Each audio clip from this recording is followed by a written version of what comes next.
Aujourd'hui, dans l'Évangile selon Matthieu au chapitre 3, nous sommes appelés à entendre l'appel de Jean-Baptiste.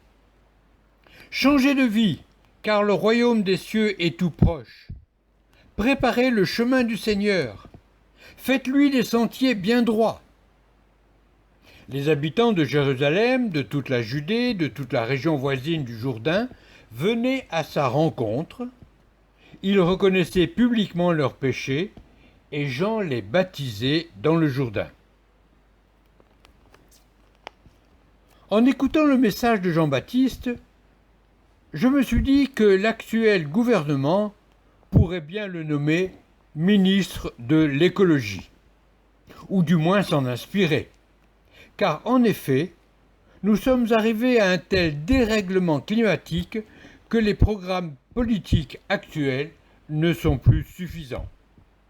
Il faut changer de vie, changer de nos comportements quotidiens, nos manières de travailler et de nous déplacer. Depuis 2 siècles, en effet, avec l'émergence de l'ère industrielle, nous sommes habitués, enfin nous en Europe, habitués à consommer les produits de la terre plus rapidement qu'elle pouvait en produire ou se renouveler. Des savants ont calculé que fin juillet, nous avions déjà consommé la totalité de ce que la Terre pouvait produire en un an. Impossible de continuer à ce rythme. La consommation de biens matériels est devenue une véritable addiction. En effet, il est plus facile de produire et d'acheter du neuf que de réparer. On a même parlé d'obsolescence programmée pour pouvoir produire encore davantage. Le défi actuel de l'industrie n'est pas de produire pour répondre à des besoins vitaux, mais bien plutôt de créer des besoins pour pouvoir produire et vendre. Vendre dans les pays solvables, évidemment. Et tandis que nous accumulons, nous en Europe, des populations entières, en fait les 2/3 de l'humanité, meurent de faim et de soif d'eau tout simplement. Évidemment, cela ne peut pas durer.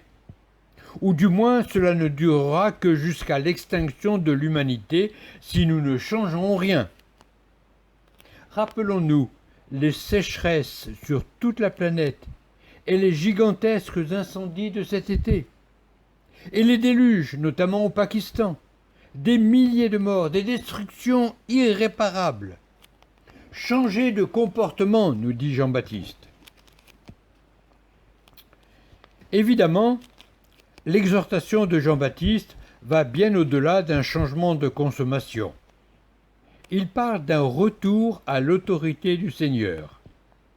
Il parle donc de justice et de relations humaines telles que Dieu les veut.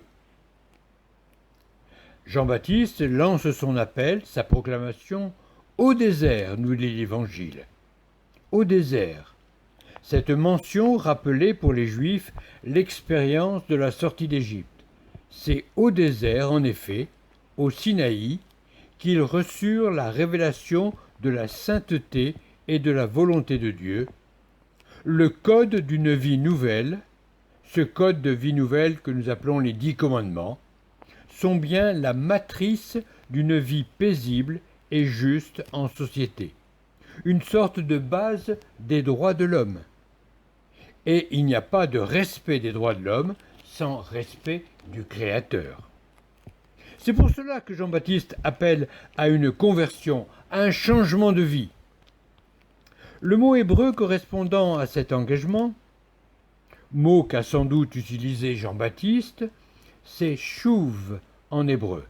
Chouv en hébreu veut dire retour. Retour vers Dieu, retour vers l'alliance offerte par Dieu, retour à son autorité souveraine pour une vraie obéissance à sa volonté, pour une vie nouvelle.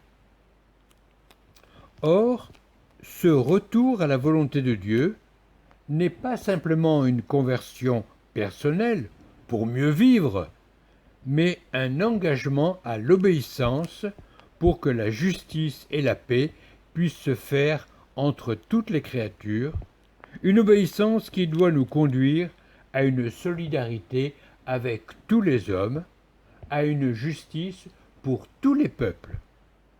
Préparer les chemins du Seigneur, c'est écouter et faire sa volonté. Amen.